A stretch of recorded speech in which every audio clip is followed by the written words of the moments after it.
j'ai commencé au théâtre enfant. Je suis un peu un enfant de la balle, comme on dit, puisque mes parents faisaient du théâtre amateur.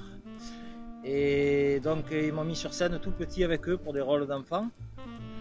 Et pour moi, le théâtre, ça faisait partie complètement de la vie. Alors, je jouais à la Pastorale Morel, une pièce de théâtre en provençal, traditionnelle à Marseille.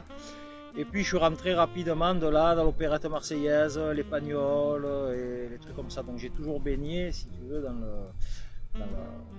dans l'œuvre de Pagnol. C'est une relation, je dirais, j'allais dire fusionnelle, je dirais plutôt familiale. Pagnol, c'est un auteur donc, qui m'accompagne depuis que je suis tout petit parce que je l'ai joué et puis plus tard je l'ai lu. J'ai lu toute l'œuvre de Pagnol. Parce que quand on est marseillais comme moi, quand on est provençal en règle générale, mais c'est évidemment une œuvre qui n'est pas réservée aux Provençaux ou aux Marseillais, c'est une œuvre universelle. Mais pour nous, il y a vraiment quelque chose en plus parce que Pagnol, il parle avec nos mots. Et notamment la trilogie, par exemple. Les personnages de la trilogie, ils parlent comme moi j'ai toujours entendu parler mes parents, mes grands-parents, tout ça. On est dans notre élément, on est chez nous quand on est chez Pagnol. Alors, je pense qu'en vieillissant, on se rapproche du Pagnol plus vieux aussi. Parce qu'on prend de l'âge, moi j'arrive à la cinquantaine. Et quand Pagnol parle de ce qu'il appelle mes chères ombres, de sa mère, de son frère, de Lily, tous ces gens qu'il a perdus, et très jeunes bien souvent, en prenant de l'âge et en perdant nous-mêmes du monde, on se rend compte de ce que c'est les chères ombres. Ça nous rapproche encore plus de l'œuvre de Pagnol. Les répétitions, je suis surpris par la vitesse à laquelle les choses se mettent en place. Et en même temps, c'est beaucoup de travail parce que tous les jours, chaque jour vient mener sa pierre au truc et tous les jours, on gratte dans le détail, et en même temps, il y a une intelligence chez mes partenaires, alors qui ont tous une expérience. Quand on prend Christiane, qui a pareil un gros vécu à la fois de théâtre et à la fois de Pagnol, et Christiane, c'est Honorine. C'est Honorine presque dans la vie alors.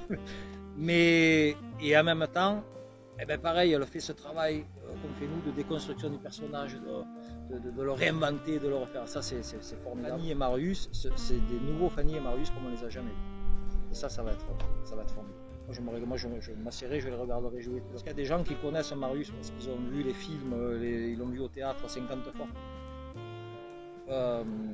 Ils vont le redécouvrir, ils vont même se remettre en question sur leur compréhension et sur leur façon de voir Marius. Très honnêtement, je pense que ça va le faire. Cartefig, il est dans son monde, il a son truc, tout ça, j'ai très bien. Et il y a une scène dans presque toute la trilogie où Cartefig se met en colère, il n'y a que là.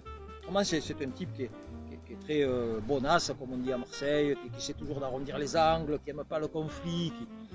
Et là, dans la partie de cartes, il explose. Et donc, on a retravaillé ce truc-là en disant finalement, ce type-là, ça fait 30 ans qu'ils sont amis. 30 ans et en même temps 30 ans qu'il subit ces petites moqueries de ses collègues. Cartefig, il est cocu, Madame est importunette. Comment on peut offrir cette partie de cartes que des gens qui l'ont vu 1000 fois comme nous se disent je ne l'avais jamais vu comme ça. Et ça, on est en train de travailler là-dessus, on est en train de trouver des trucs, et des gens qui pensent connaître la partie de cartes par cœur et les personnages à la partie de cartes, ils vont peut-être même se dire, ils ont changé tous les textes, qu'est-ce qui s'est passé? On n'a pas reconnu notre partie de cartes. Est-ce que c'est bien de tricher? C'est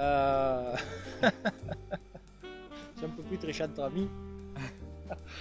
Moi, j'aime pas tricher. Et j'ai horreur dans la vie, hein. Dans la vraie vie, j'ai horreur de tricher. Et j'ai horreur de jouer avec des gens qui trichent.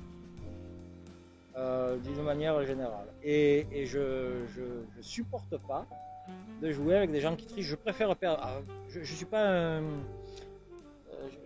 un gagnant à tout prix. J'aime pas gagner pour gagner. Je préfère perdre en m'étant battu avec mes armes et honnêtement que de gagner en trichant. Pour moi, ça veut rien dire.